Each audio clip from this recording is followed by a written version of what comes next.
Hello, everyone, and welcome to our author talk. Today, we're talking about Come Out in Detroit, the comic book that has been talking about local history, the first Pride here in Michigan. Today, I am joined by Isabel Paul, who is a freelance illustrator based in Ypsilanti. It's her BFA in illustration from the College of Creative Studies. Along with Tim Retzloff, who is a historian, received his BA from the University of Michigan and his PhD from Yale, um, currently teaching history and LGBTQ studies at Michigan State University. So I'll let you both take it away, and welcome to our presentation. Thank you, DJ. So I get to start things off by sharing the screen. And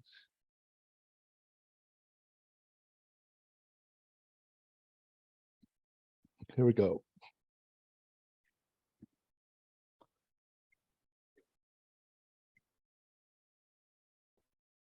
So Christopher Street in New York City is 614 miles from Woodward Avenue in Detroit. And these streets in reality don't actually ever intersect. There's not actually a Christopher Street in Detroit, though I did find out recently that there's a Woodward in Queens, New York. But in 1972, in some ways, symbolically, in terms of like local activism, Christopher Street and Woodward did intersect. And in the comic book that Isabel and I created, Come Out in Detroit, we tell the story of this intersection that took place.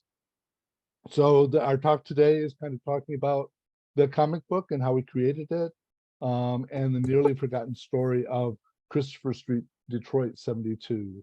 So Isabel Clare Paul and myself. The impetus for the comic came from understanding that what we now call Motor City Pride last summer was celebrating its 50th anniversary.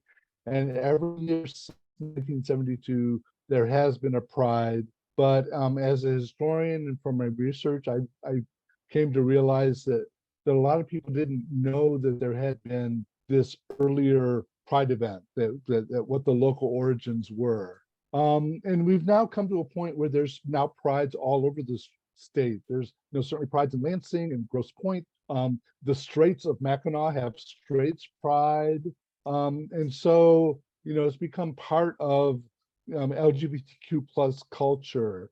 So our whole idea was to kind of tell this story.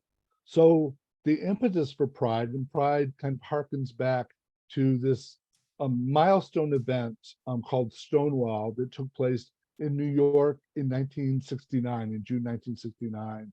And it was really kind of this moment of combustion when kind of decades of kind of putting up with how society kind of put queer people down, kind of broke through, and kind of much like Black Power and the student freedom movement, anti-Vietnam War movement, there was kind of a pushback. And Stonewall was this event that took place during a police raid of the Stonewall Inn. And these were rather routine and took place around the country.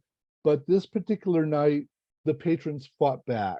And because of that, they fought back, they pushed back. I mean, it also got, lots of publicity because this was New York, the media capital of the world. And it also kind of sparked a new wave of more in-your-face militants that historians have come to call gay liberation. That's significant because, prior to 1969, there had been a slow movement to kind of educate people, but it was really kind of more of an assimilationist, conservative kind of form of activism, and gay liberation kind of pushed things forward. And one of the key things was that it also went national. So it kind of inspired organizing in cities and places all across the country. And so it became a mass movement. It's kind of this moment of mass organizing. And visibility was a key component. So here in Detroit, here in Michigan, there was a Detroit Gay Liberation Front that was founded in 1970, began meeting then. They launched a newspaper a few months later called the Gay Liberator. And they also kind of had a hand in spreading gay activism to campuses throughout the state. You know, at Grand Valley, at Central Michigan, at Western, at Oakland. The first LGBTQ plus organizations began, during this time period, and they took particular strong shape in Ann Arbor with the Gay Liberation Front that was founded there, that confronted the highest levels of university administration at the University of Michigan. There was also a group at Michigan State called the Liberation Movement that formed there. Both of these are kind of the basis of subsequent organizations at those campuses. And then there was a Wayne State Gay Liberation Front that started in November of 1971, began to hold dances and meetings, and became kind of a centerpiece for organizing on the Wayne State campus. So, aside from gay liberation, that we remember Stonewall is that Stonewall was commemorated with a massive rally and march called Christopher Street Gay Liberation Day in June of 1970 in New York. And to give a little bit of a flavor of what that event was like, this is a clip from a short documentary called Gay and Proud. It's available online. It's from the Lily M. Vinces collection at the Library of Congress, Yale Libraries. And this is a minute or so clip to just give you a sense of what this first Pride was like in New York.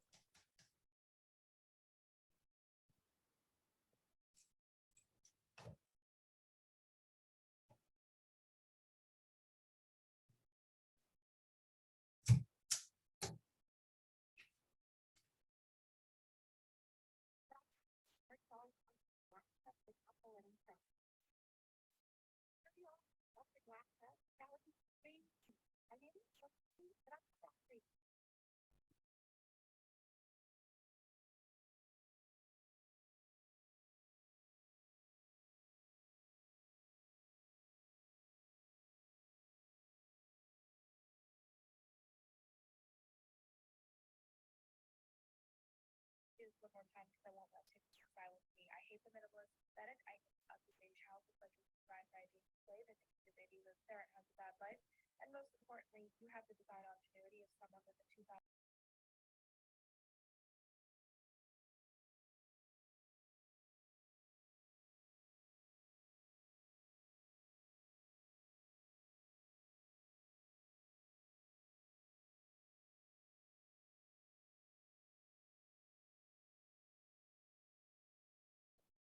So this first Pride was not in New York, but there was also a Pride on the West Coast in Los Angeles called Christopher Street West. And there was a Pride celebration in Chicago in June of 1970. And all three of these cities also had Prides in 1971. So it automatically had become kind of this annual celebration and assertion of community and of visibility and of pride.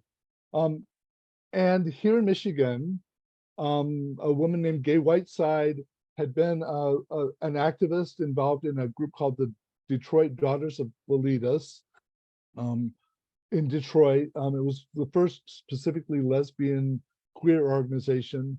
And she, had read about these prides in other cities and was kind of ticked off that, there hadn't been anything done in Detroit.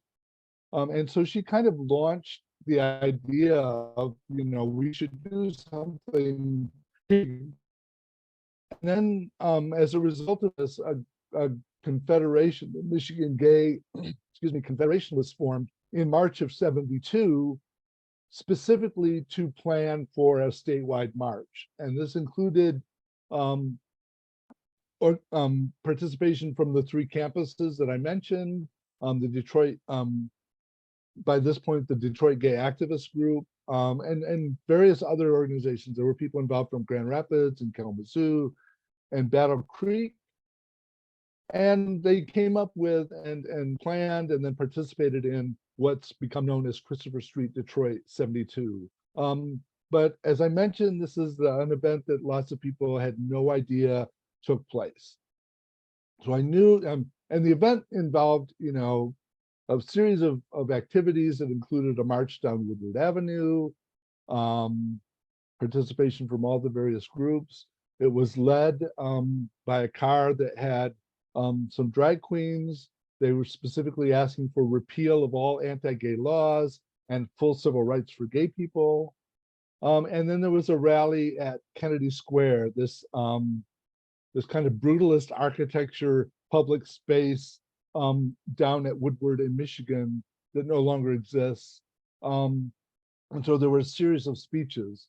And Susan Swope was the only lesbian speaker at this event. And here's a little bit of her reflection about participating.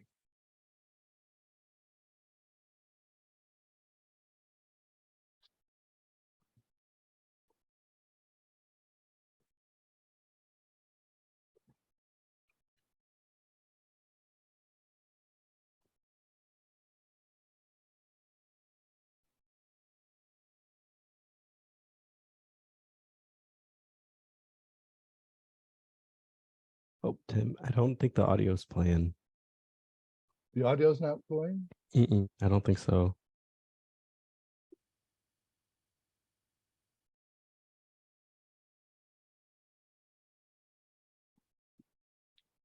I will supply the audio. I think when I've done this before, I think there was something I neglected to click.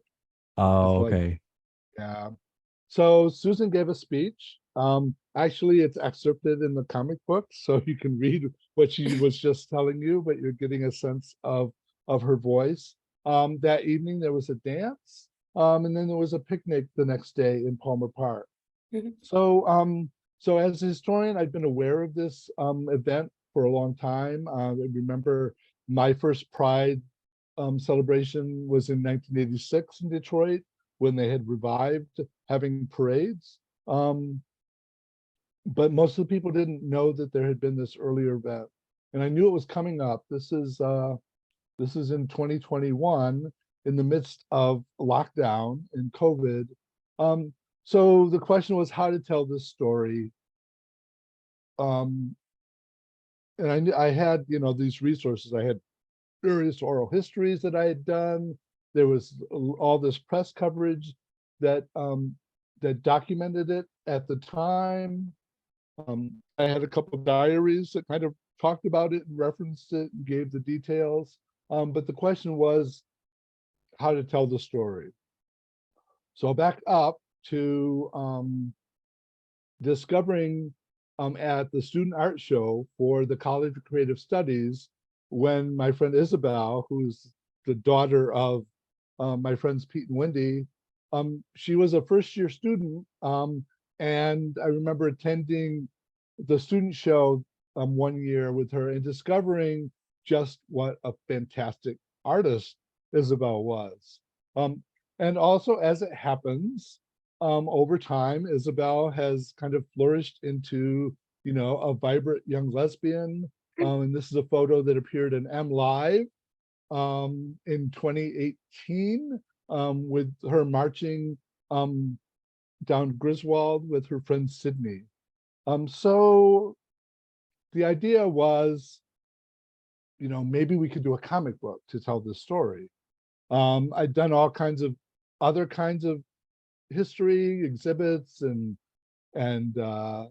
regular articles and public articles, and this just kind of seemed like rendering it in a graphic way was a way to make it accessible. So I approached Isabel. I sent her the first email in April of 2021. Neither of us were leaving home much, and just kind of pitched the idea and kind of sent her a few images to see what she would come up with, kind of get a sense of what it would be. So this is one of the images I sent, and this was the sketch she sent back. I also sent her a photo of Ken Dudley, who was a key figure. This is kind of a rendering of how she then penciled him and then came up with a kind of final version of him. And we had this idea of seeing if Between the Lines or some other paper might do like 4 or 5 pages to tell this story. Well, lo and behold, we start writing the script, and it's a much more detailed story than 4 or 5 pages would allow. And this is where, you know, if you know the old Mickey Rooney, Judy Garland, MGM musical, Let's Put on a Show films from the 1940s, it kind of took on this air, this spirit. And we decided, well, we'll see about just making a standalone comic. And so we talked about it. We talked about what it would entail, and this is where I inundated Isabel with, you know, every possible image I could have that survived from this time. So this is where I turn things over to Isabel.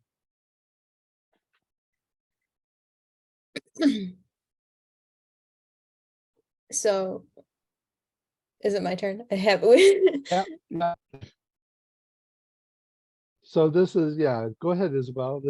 Talk about your process now. So, after being inundated with all of these images, I realized one of the most important parts of making sure that the comic felt, you know, truthful to real life and these real people who put in all of this work generations before me was having the portraiture be correct and accurate.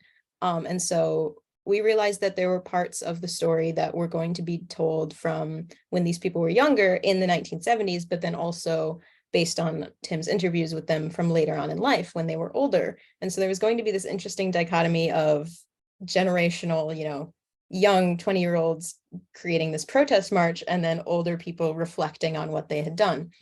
So this is Jim Toy. He was a prevalent gay lib leader in Ann Arbor and throughout the state. And then here are some sketches I did, just kind of, you know, this was initial sort of first moments, just kind of figuring everything out, but making sure that, you know, you could recognize that these were the same people, despite that they had aged. And so here's another example. This is Susan Swope, whose lovely quote is featured in the comic book, but we didn't get to hear because of the audio issue.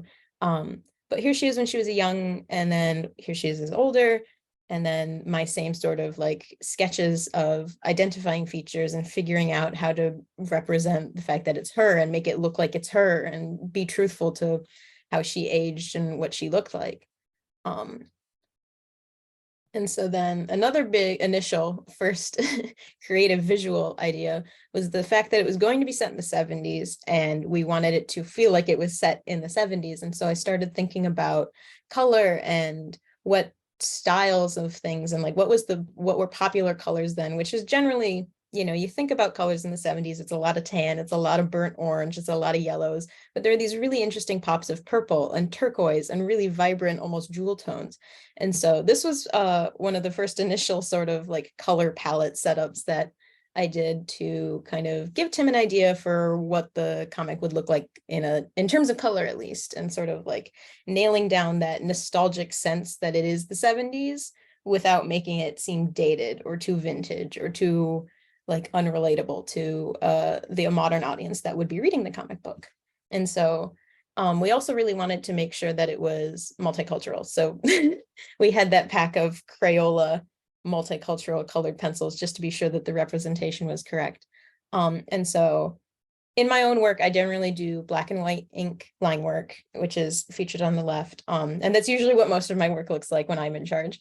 But because I was collaborating with Tim and we decided, no, it's got to look a certain way. It needs to feel retro, but not dated. So the colors had to be involved. So there's my ink process, and then I would do the colors on a separate layer and then combine them digitally to make the final image of the page. So every panel that you see has that same sort of black line work, color on a different one, and then I smushed them together in Photoshop. And so these were my initial sketches for the first page of the comic, kind of laying out what the visuals were going to be, making this landmark that I had never been to because it doesn't exist anymore, but kind of finding that line between what the Detroit I was familiar with, because I went to school at CCS, which is right downtown in Detroit, and kind of matching what I knew Detroit to be like with this historic version of Detroit that I had never visited, obviously. And so this is no longer in existence. It's a Starbucks now, which is kind of sad, but it was this grand park, and it was like I needed to figure out how to represent that without having been there. And so there were a lot of interesting ways to connect the Detroit that I was familiar with and that I knew versus the Detroit that I had never been to, and still making it feel poignant and relevant, and again, not nostalgic, but not dated. And so this is the final image that's featured in the comic right on the page number 1. Here's the full spread. Isn't she beautiful? And again, making sure that Detroit felt like Detroit was, we wanted it to be architecturally accurate because Detroit's such a architecturally beautiful city. There's so much variety in the buildings there.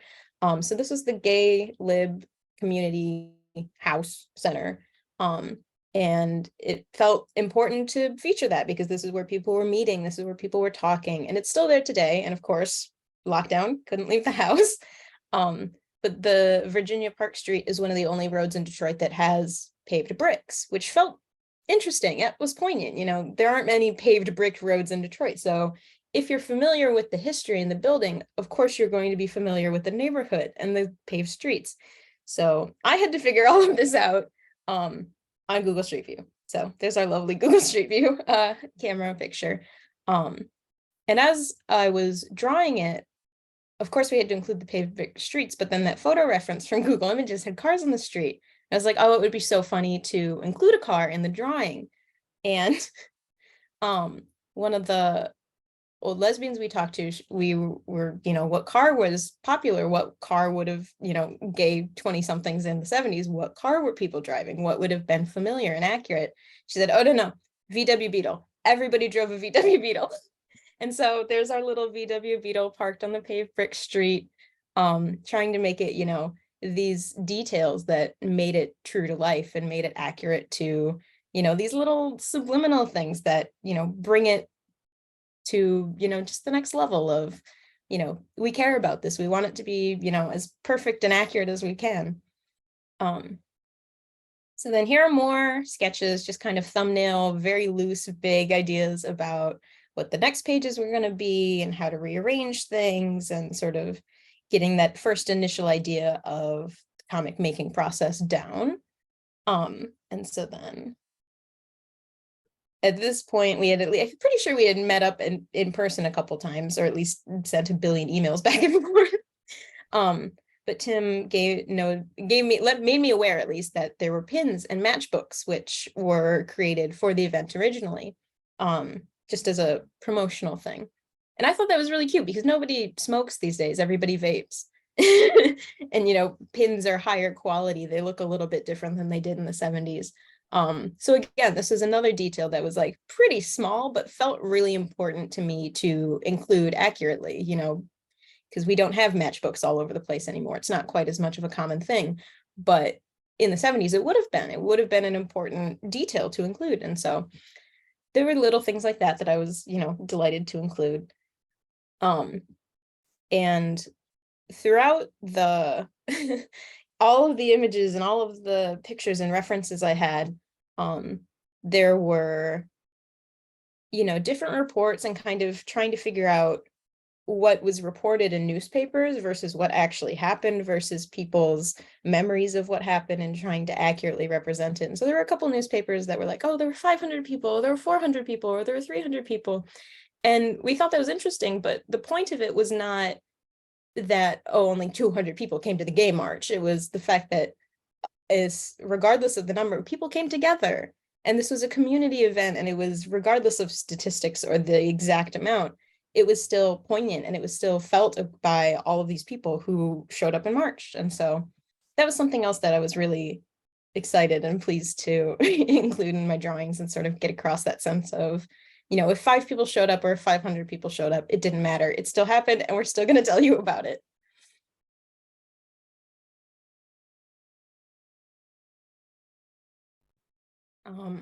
And so this is one of the centerfold pages. And because I had so many images that were available as reference, I wanted to try and include them as accurately as I could. I remember Tim had basically sent me this gigantic archive of images and said, don't show these to anybody. And so I really wanted to make, some of these images are beautiful and really lovely, and I wanted to make sure that that accuracy wasn't lost. And so all of these ones are based on, the people who are marching, who are in the photos. There was that silly little dog, and I made all the posters and banners be, precisely as they designed it, as the words that they chose. And it wasn't, me interjecting any of my own opinions. It was just, I can't show you these pictures. We don't have the copyright for that, but I can show you a recreation of it and make it, as lovely as I can. And again, representing Detroit, and because they marched from Cass Avenue down to Woodward, and then they marched up Woodward. And I remember being really nervous that it didn't look enough like Detroit. But then when we had the advanced proof and we were handing it out to people, they were like, no, it looks just like Detroit. And I was like, oh, thank God. Because that was something I was really nervous about, the architecture being accurate, as well as the portraiture of the people involved, the characters. And so here's an example. This is the kind of photo that I had to work off of. And then if we go ahead one, it will be my illustrated version, and sort of simplifying it and kind of reducing it down to something, because everybody knows how to read comics and everybody likes stylized art. And so not erasing anything, but reducing it down to this stylized rendition that was easy to digest in a comic format, rather than scouring through blurry archived photos from newspapers. And so then one of the things that we knew existed was this thing called a cranky that this lesbian theater group would have. And we knew it existed, but for most of the project, we really didn't know what it looked like. And I was so like, oh God, what am I going to draw? How do I do this thing? Because accuracy is so important, and it's got to be correct, and fretful that I didn't know what this thing looked like. And then I found this copy of the Gay Lib newspaper that they had published, and it was found on like a blog that didn't work. This was the only page that worked, thankfully. It was like the website was so outdated. But it was this beautiful rendition of a cranky, and I said, that's the thing. I had no idea what it looked like. And it was this light bulb moment. And so I got to redraw that sort of machine that was this piece of butcher paper that had a long drawing on it, and they would crank it and it would roll, and then they would act out the scenes on the page as they were happening. And it was this really interesting piece of history that I had no idea about. It didn't know. And so really delighted to, find that and sort of do my own research and find out, create my own rendition of this cranky and preserve that history as well, which is, I learned so much during this project, but that's always kind of special to me, the cranky. And so they also had designed their own logo for the event, because if nobody does it, then it's not going to happen. So we have to do it ourselves.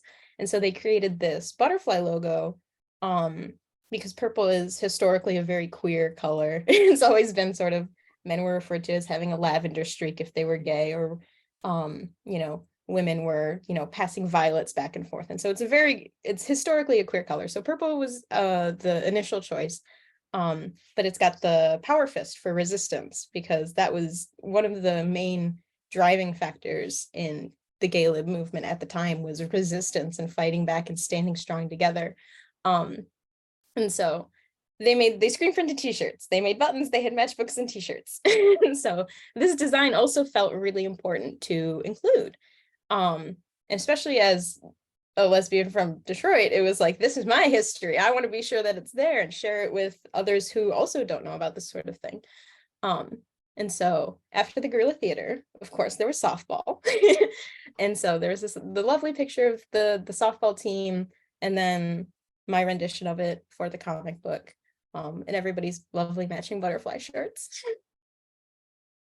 And this is Susan Swope with her original shirt that she had saved for the whole time. And I believe for our exhibit at the Detroit Historical Museum in 2021, 22, she had loaned it to us, and it was there so you could go and see the original shirt up against, my artwork, that was so special and lovely as well. So it was this nice mix of genuine historic artifact, which sounds crazy for a t-shirt from the 70s, but it is to me, that's what it was. And so having the real art from the original event next to my art, it was just like, it was a lovely feeling. It was a great exhibit. But yes, this is Susan with her original t-shirt. So so then what happens is we had created this 27 pages of art. So we kind of had a done comic, but how do we get it published? How do we print it up? And we had gotten a ballpark figure of what it would cost to do 20,000 copies. And so from my own research and my own contacts, we approached the Labadie collection at the University of Michigan, Special Collections at Michigan State, the Bentley Library at the University of Michigan, and the Reuther Library, all of which provided some seed money and some initial support. And then the Detroit Historical Society offered some really important technical expertise to kind of get the ball rolling. And then we also in a GoFundMe in October. So the comic is done. It's just waiting for a way to kind of get it published. And we were pretty methodical in terms of like keeping to a calendar. So we wanted it done for many reasons, one of which is so that no one can tell us what it should be, because it's already there, it's already done. And we raised $7,000 through the GoFundMe. We got the seed money. We had some smaller donations, and kind of based on this, we then approached and submitted a grant request to Michigan Humanities. And this is completely out of my comfort zone to do kind of a grant, but their staff was incredible in terms of walking us through it. We got LGBT Detroit served as our sponsoring fiduciary, though they had no role other than kind of the bureaucratic role of kind of administering the grant on our behalf. And they gave us, enough money to have more than 20,000 copies printed. And, in September of 2021, we kind of had a finished version that was ready to go.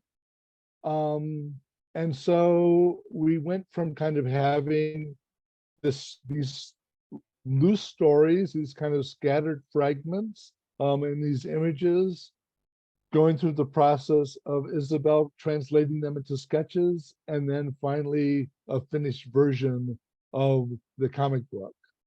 And so, in April of 2022, we got our first shipment. We got our big shipment, and it had its premiere at Free Comic Book Day in May of that year. So we had appearances in 4 comic book stores, one in Lansing, one in Ann Arbor, one in Dearborn, and one in Madison Heights.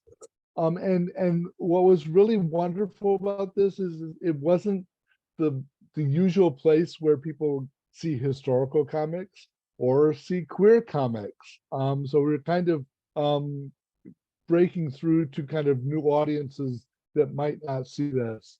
And then Isabel actually had a table at Motor City Comic Con later that month. So, this was also kind of an innovative way of maybe trying to get the story out there and sharing it. And then, kind of the major push, aside from kind of having distribution sites, is handing out the comic at last year's Motor City Pride that was actually the 50th anniversary. And just kind of the moments of connection that we had with people coming along was really, really kind of amazing to me and I think to Isabel.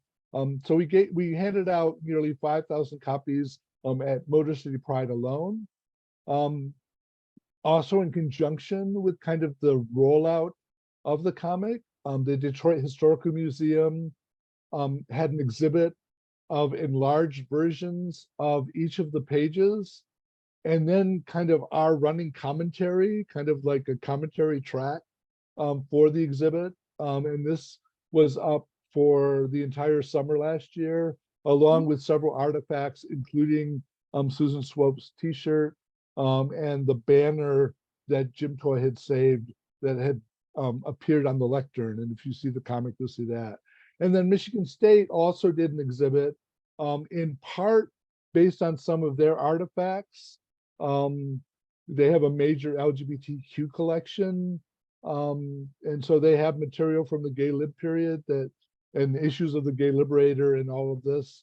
But they also have one of the premier collections of comic books in the country.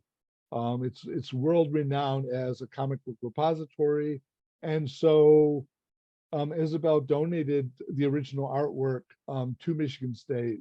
So that was also part of the exhibit, is kind of these early renditions and the examples of her original art that went into it and her sketchbook and such forth. So, in the end, it was really, again, kind of in the spirit of putting on a show. And we also described it as something of a pop-up, which was kind of a really fun way of kind of sharing history. So Isabel talked about this a bit, but the other thing that we were always conscious of was that this was a comic book about real people, and that this was a nonfiction comic book, and this is a way to recognize the people that were involved. And so in some ways the comic book is a story in itself and a project in itself, but it's also a launching point, and it's become an avenue into kind of digging deeper into this history. It's maybe one of the few comic books you'll ever see that has a works cited page, was maybe an invitation to kind of go do your own digging. And one of the, for me as a historian, one of the richest part of the research was, even after we had a finished script and we knew what we were doing, I just kept doing some digging, in particular about this person named Aretha, who she was a performer in Lansing. Her real name was Mike Scott, and she won the Miss Capital City drag pageant that was part of Michigan State's Gay Lib Week, Gay Pride Week celebration. And as a result of that, she led the parade down Woodward Avenue on the hood of the car. She, when it started raining, she actually rode in the car. And then she performed at the rally. And then she was also part of the dance. So she was kind of part of the entire event, and yet is kind of this elusive person. So we knew the name Mike Scott, we knew that she performed as Aretha. And then there was this article that was published in the Lansing State Journal that I came upon, that was actually published in July, so months after. And the way that they framed this Capital City beauty contest was kind of in the context of kind of the seedy sex world of Michigan Avenue at night. So it's just kind of completely distorting what the event really was. But it gave me a few more details, one of which was Aretha was a 6-foot, 200-pound cook at a local restaurant. So I was determined to find out more about Aretha. And I ultimately kind of, through going through city directories and ancestry online, I was able to kind of narrow it to some possibilities. And then I ordered a death certificate and found Michael David Scott, who died in 2010, was roughly around the same age, worked as a chef in a restaurant, never married, all of kind of the details. And the obituary kind of mentioned that had worked at Long's Restaurant and also at Michigan State. The top right picture is Michael's high school picture when he attended high school in Kalamazoo. So as a result of this, and as a result of the death certificate, the informant on the death certificate was Michael's sister. And I ended up meeting Michael's sister, contacting Michael's sister, meeting Michael's sister, and kind of confirming that it was the right people, right person. And this is a picture of Aretha, who continued to perform, into the late 90s. This is a picture of Michael a bit later in life. So, to me, that's just one of the joys of this project, is kind of helping to uncover some of these individuals who ordinarily would be marginalized and forgotten, and who really should not be forgotten. So. And so now it's a year later, and we were really thrilled and delighted to be coordinating with the library network to help, come out in Detroit, get into the public library collections throughout Michigan and to make it available, because even from the beginning, that was something that was really important to us. Was it was going to be free, it was going to be available. This was an archived treasure and we wanted people to see it. We wanted people to share it. And so now that it's being made available for libraries through the library network, in their online store, it's under services. You can go and, request a copy there. And then you go to the acquisitions tab, and the library network will send up to 5 copies of the comic book per library, which is amazing. And we're really thankful for the help.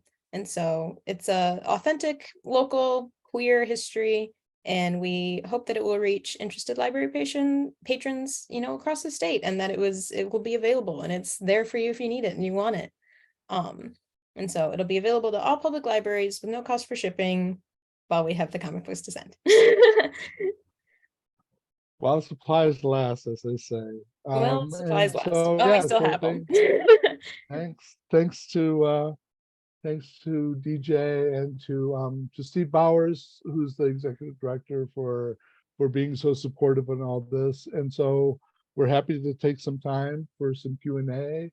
Yeah. I'll do the stop share now so that we can answer any questions you might have. Yeah, go ahead. If you have questions, feel free and either put them in the chat. I can read them out. Or if you want to jump off mute, feel free. And if we need a couple minutes to think, I can always throw in some questions as well.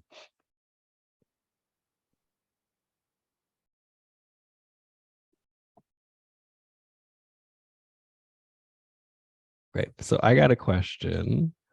Going through the presentation, what does it mean to each of you personally to represent some of these people's lives, right?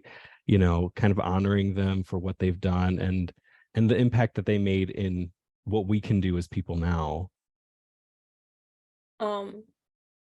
It was really meaningful for me, at least, especially because when we were working on it and I started learning everything that was going to be in the script, it was like I had no idea about a ton of it. And it was, as the next generation of young queer people, it was like, I should know this. Why don't I know this? And so it was kind of humbling in that sense, where it was like, oh God, I don't even know my own history. But then as the comic got finished and we were doing all the promotion and handing it out at Pride events, and I got to meet some of the people who are cited in the comic book, and I got to shake their hand and meet them, and they were like, this is a treasure. We had no idea anybody would care about this when we were doing it. And it was just like thanking them personally for all the work that they did in the 70s so that I can exist happily and, in a better, they left the world better than they found it. That was really important to me. And it was like getting to thank these people and having them thank me back. It was very strange and very humbling, but really it was a big honor. And it was, very tenderhearted. So, being able to do these people justice and like remember their legacy and have them, go, oh, you drew my face weird. Oh, I'm kind of embarrassed I acted like that. And to have them just be overjoyed and so excited to see the project and so thankful that it was something that we put time and energy into, it was like, okay, that was all worth it. And for all the work and all of the, time crunches and deadlines and back and forth on sketches and redrawing certain panels because they weren't quite right. And all of that was completely worth it. So it was meaningful for me in that regard, where it was like, I got to give something back to, my community elders, as it were. And that was a really special feeling. And, so many of these people I've actually interviewed, and some of them are far flung now, and some of them have passed away since I interviewed them. Roger Keller is one of them. And then there's other people like Ken Dudley, who didn't live long enough. He passed away from HIV and AIDS in 1991, to have his story told. So, I mean, it just, it meant a lot to kind of make sure that they're not forgotten. Mm-hmm. And there's one piece of this that I don't think we mentioned. So the entire script, except for dates and places, are quoted. So sometimes they're quoted from the press materials, either the gay press or the underground press or the mainstream press, all of which had different takes, as you might expect. But then there are kind of these oral history accounts. And then Greg Cam's diary, where we're actually hearing and giving voice to these individuals, and their lives, and kind of having them tell their own story as much. And yeah, I mean, when we did our presentation, we did a similar presentation at Michigan State in conjunction with the exhibit there. And all of a sudden, who pops up in the Zoom but Susan Swope. So it was just kind of a lot of, I hadn't seen her since I interviewed her in 2010 or 2011. So, it was a lot of fun to kind of see that she was, at home in rural Pennsylvania with her wife, kind of watching in on us kind of doing our little thing here. So I cried when that happened. I was like, oh my God. So exciting. It was so nice. It was so lovely. And she was just so nice, so supportive. And then it was with the other older lesbians, because it's Jay Spiro and Marilee Melvin. It's like these women that I got to meet. It was just like community, solidarity. It was like, oh, this is really what it is all about. And it was so special, and it was so heartwarming, and it was like such an honor that I got to be a part of it and help out with it. Love that. I love that. Melissa said in the comments, she didn't have a question, but she just wanted to say this is awesome. She's heading to get her copies now. And thank you for capturing the important part of our local history. If like anyone else has questions too, feel free and shoot them in the chat, or just jump right in.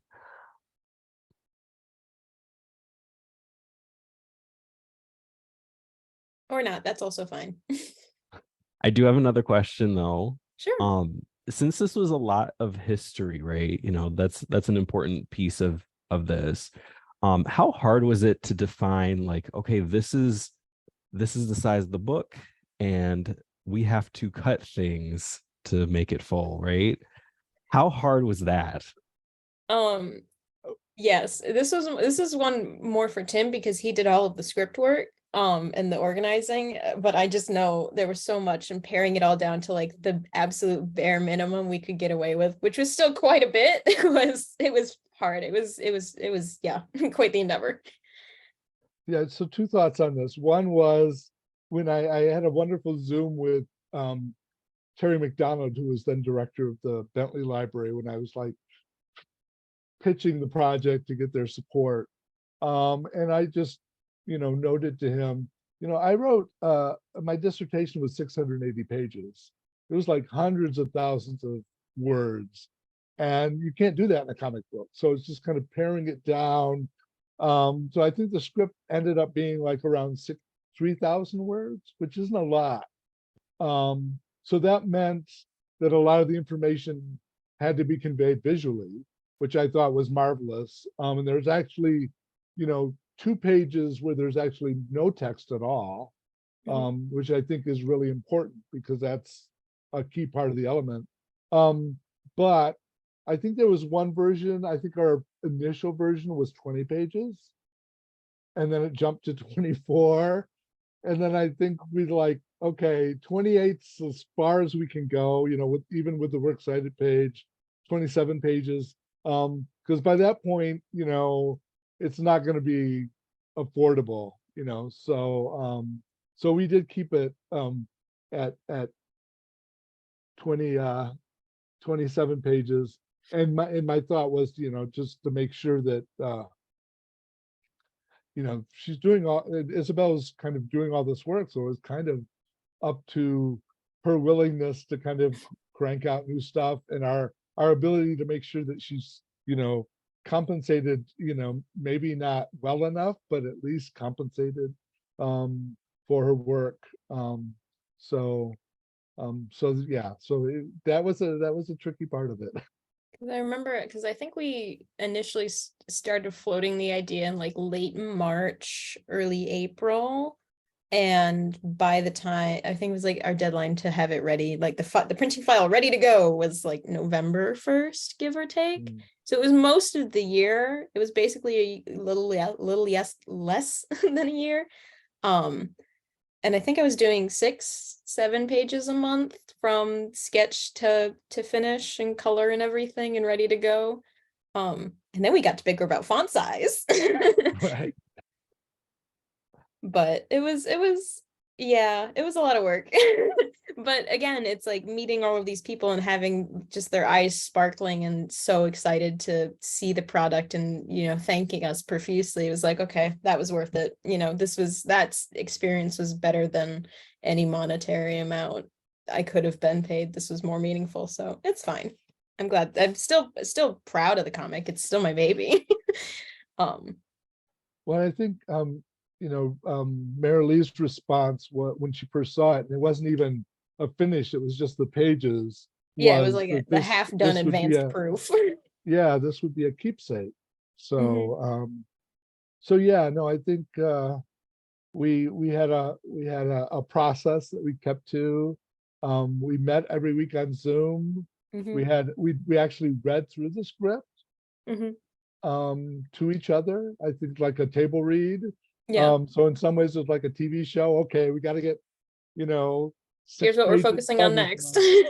Right. And then she kind of did the mapping out of what the next 6 pages would be. And it is kind of, if you read it, it's kind of divided into 4 main sections. So really we did a pitch version, which had 3 finished pages, and the pitch version was done at the end of May of 2021, and then June, July, August, September was kind of the real grunt work. Yeah. But we did it. Get it from the library, read it, Right. appreciate it. So I know we're starting to run a little close to time, but one question too I had for you, Isabel, the colored pencils. Tell me about the process behind deciding like mediums to use for the art itself.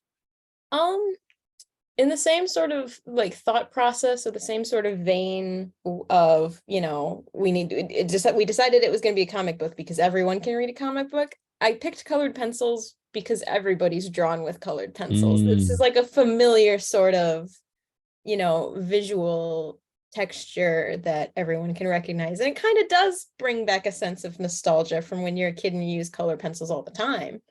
And that was kind of intertwined with this idea of like, we want it to feel nostalgic, but we want it to feel real, and we want people to relate to it, but we are aware that this is going to be 50 years after the fact. And there was like all these different like timing, nostalgia, memory, sort of that back and forth. So we picked colored pencils pretty intentionally in that same sort of line of thought. But then I always just use ink. That's my preferred medium. I enjoy it. It's what I like to use. I don't know how many arguments I got in during school when my professors were like, don't you want to be an oil painter? And I was like, no, I want to do my little ink drawings. Thank you. So the ink is kind of non-negotiable with me. It's going to be in there somewhere. But bringing the color to it and bringing in the colored pencils it was cheap. It was easy to get colored pencils because we were on a bit of a budget. But it was intentional in the sense that we wanted it to have that sort of not childish, but nostalgic feeling. I wish I had a better word than nostalgic. I feel like I'm saying it too much, but no, the colored pencils were chosen pretty intentionally for that sort of that sense and reason. I like that. Last I question. Go ahead. I was still thinking about art supplies. I think I did a couple. It was like, oh, here's a version where we do ink washes, or here's the version of markers or whatever, and then here's one with colored pencils. It's like we tried out different mediums to like underlay the colors beneath the lined ink work, and then Tim and I both decided it's like these are good, but the colored pencils look the best also. So it was kind of a easy decision on that front as well. And so many of the photos that we had were black and white.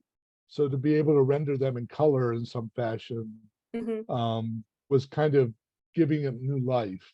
Yeah, and I mean, because a lot of them are sepia toned, or a lot of them are black and white. And I talked about this in the presentation, but again, choosing that color palette that felt like the 70s, all the oranges and the purples and the turquoises and the browns and the yellows, and it's like what colors were prominent then, and making that, guessing, this guy's shirt is in a black and white photo, but his shirt looks orange, and kind of doing an educated guess on how to bring certain colors or certain things to life and make it feel a bit more interesting than just looking at a black and white photo. I love that. Last question. This is the fun one. What are you currently working on, and where can people find you online and about the world? So I have an Etsy shop. My little illustration brand is called Sable Cat Studios, based on my cat Peppercorn, who is a tortoiseshell cat. She was with me all through school. She was with me all through this project. She comes and dances over my desk and gets in the way and chews on my pens. But I have a little Etsy shop where I sell prints and stickers and zines and all their things assorted to weird local history. And so this is sort of the niche I found myself in. But then I'm on TikTok, I'm on Twitter, I'm on Instagram. Everything's kind of under the same Sable Cat username. I'm always posting. Always got stuff cooking. And then next week, actually, I'm going to be doing a table at the Holy Bones Market in Ypsi to celebrate the city's bicentennial birthday. And so lots of Michigan-centric art and prints and stickers and treats and things will be featured there. And I believe that's on July 7th in the evening. Nice. If you want to pop down to Ypsi and come buy some art, and it's going to be me and like a bunch of different other local artists. So that'll be fun. But that's kind of my next big project. Nice. I love that. And Tim, what you got for us? Go ahead. I'm working on my book, which is on queer life in Metro Detroit in the post-war era, so 45 to 85, both spatial and social and politics, so activism, so kind of a bigger story. But more immediately, I'm on a panel on Thursday evening at the Ann Arbor District Library on local queer space with the former owners of the Outbar, Keith Orr and Martin Contreras, and then Lyndon Kelly, who was a co-owner of Common Language Bookstore. So that'll be fun if folks are in Ann Arbor and wanna come out. It's at 6 o'clock at the main branch library in Ann Arbor. Perfect. Well, thank you all for coming. This was great. I really enjoyed it. I know everyone else enjoyed it as well. But thank you again, and definitely go and get your copy. We still have them in the TLN store, as noted, and we hope you all enjoy the rest of your day.